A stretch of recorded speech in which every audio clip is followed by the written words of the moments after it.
इसी बीच एक बड़ी खबर महाराष्ट्र की सियासत से जुड़ी हुई। शिंदे गुट के सांसदों से पीएम मोदी से मिलने का वक्त मांगा है। महाराष्ट्र की सियासत से जुड़ी ये बड़ी खबर है। शिंदे गुट के सांसदों ने पीएम से मिलने का समय मांगा है।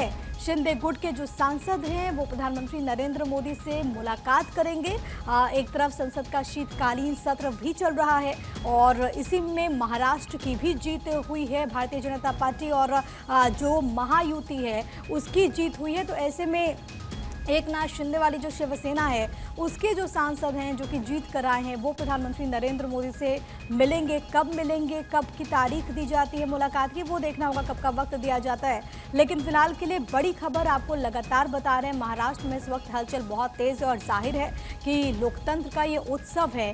सबकी निगाह इस बात पर टिकी हुई है कि आखिरकार अगला मुख्यमंत्री कौन। इसी बीच सूत्र बता रहे हैं कि देवेंद्र फडणवीस का नाम लगभग तय हो चुका है। आप देखिए, अगर वो सीएम बनते हैं तो वो 2014 और उसके बाद 2019 के बाद एक बार फिर से सीएम बनेंगे। 2019 में हालांकि सिर्फ 3 दिन तक वो सीएम रहे थे। उसके बाद जो राजनीतिक परिस्थितियां बनी वो सब जानते हैं। सत्यप्रकाश सोनी मेरे साथ, मेरे सहयोगी इस वक्त तमाम जानकारी के साथ कनेक्टेड हैं।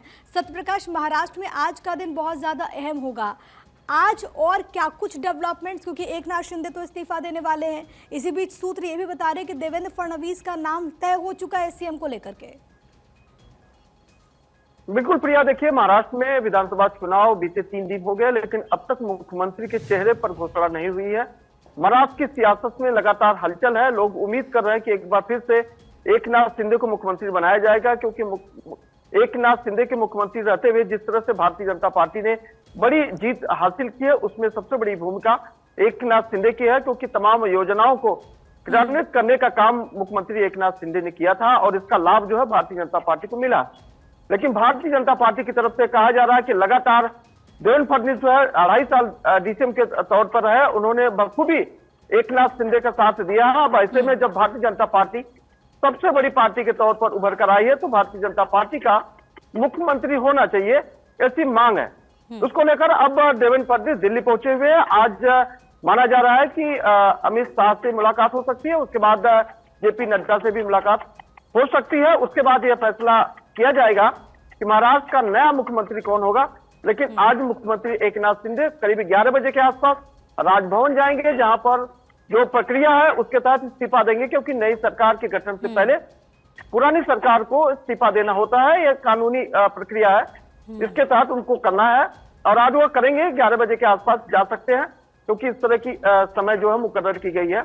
लेकिन बिल्कुल महाराष्ट्र में अब तक नए सीएम के चेहरे की घोषणा नहीं हुई है, इसलिए राजनीतिक गलियारे में सुगबुगाहट है। लोगों को उम्मीद है कि एक बार फिर जो है देवेंद्र फडणवीस को शायद मौका मिल सकता है, क्योंकि महाराष्ट्र में नए सीएम के तौर पे देवेंद्र फडणवीस का नाम सबसे आगे चल रहा है। भारतीय जनता पार्टी इस मांग पर है। सत्यप्रकाश इस बात का भी जिक्र कर रहे हैं कि देवेंद्र फडणवीस दिल्ली में प्रधानमंत्री नरेंद्र मोदी, अमित शाह और जेपी नड्डा से भी मुलाकात करने वाले और संभवतः आज इसको लेकर के औपचारिक तौर पर ऐलान हो जाए, पर्दा उठ जाए। लेकिन देवेंद्र फडणवीस के लिए भी, क्योंकि ये जो पूरा चुनाव रहा सत्यप्रकाश, हमने एक वक्त वो भी देखा जब लोकसभा चुनाव में उस तरीके से परफॉर्म नहीं कर पाने के बाद जब 17 सीटें महायुति को मिली थी तो देवेंद्र फडणवीस के इस्तीफे की बात भी चल रही थी और खुद उन्होंने इस्तीफे की पेशकश की थी, फिर समझाइश भी उन्हें दी गई। लेकिन उसके बाद इस बार जब भारतीय जनता पार्टी ने अपना सबसे बेस्ट परफॉर्मेंस महाराष्ट्र के भीतर दिया, 132 सीटें जीती है, तो इसमें एक तरीके से हीरो बनकर के भी देवेंद्र फडणवीस उभरे हैं महाराष्ट्र की सियासत में बीजेपी के लिए।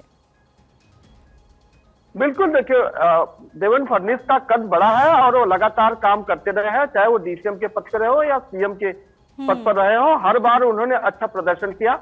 लोकसभा में भले ही महाराष्ट्र में अच्छी सीटें न आई हो, लेकिन विधानसभा में वापसी की है और जाहिर तौर पर 132 सीटें जो अब तक का इतिहास रहा सबसे ज्यादा कोई एक सिंगल पार्टी जीत कर आई है। तो यह श्रेय जाता है भारतीय जनता पार्टी के कार्यकर्ताओं को, प्रधानमंत्री नरेंद्र मोदी को, गृहमंत्री अमित शाह और जेपी नड्डा को, जो लगातार महाराष्ट्र में रैलियों पर रैलियां किया और इसका प्रभाव भी देखने को मिला।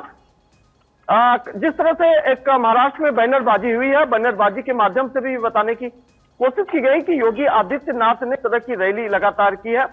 उसका स्ट्राइक रेट भी जो है कहीं कहीं योगी आदित्यनाथ के प्रशंसकों ने बताया कि 95% स्ट्राइक रेट जो है योगी आदित्यनाथ का रहा।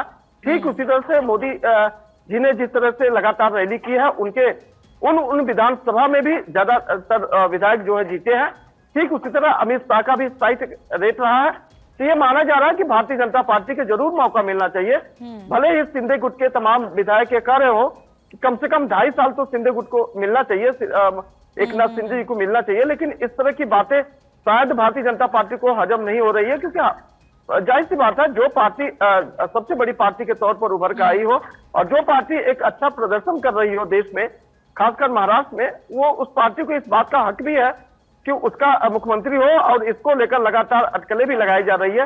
लेकिन आज शायद इससे पर्दा उठ जाएगा, क्योंकि जब दिल्ली में बैठक होगी और दिल्ली से यह घोषणा की जाएगी कि महाराष्ट्र का नया मुख्यमंत्री कौन होगा। और बीते रोज भी सत्यप्रकाश इसको लेकर के बड़ी बैठक हुई थी, महायुति के इन तीनों बड़े चेहरे और बाकी के जो तमाम लोग हैं जो अलग अलग राजनीतिक दलों से ताल्लुक रखते हैं उनके बीच में। लेकिन अंदर खाने से क्या खबर है, शपथ ग्रहण कब तक संभव है? हालांकि सीएम को लेकर के अभी भी कयास तो लगाए जा रहे हैं, लेकिन खबर ये भी सोर्सेज दे रहे हैं कि देवेंद्र फडणवीस का बनना लगभग तय है।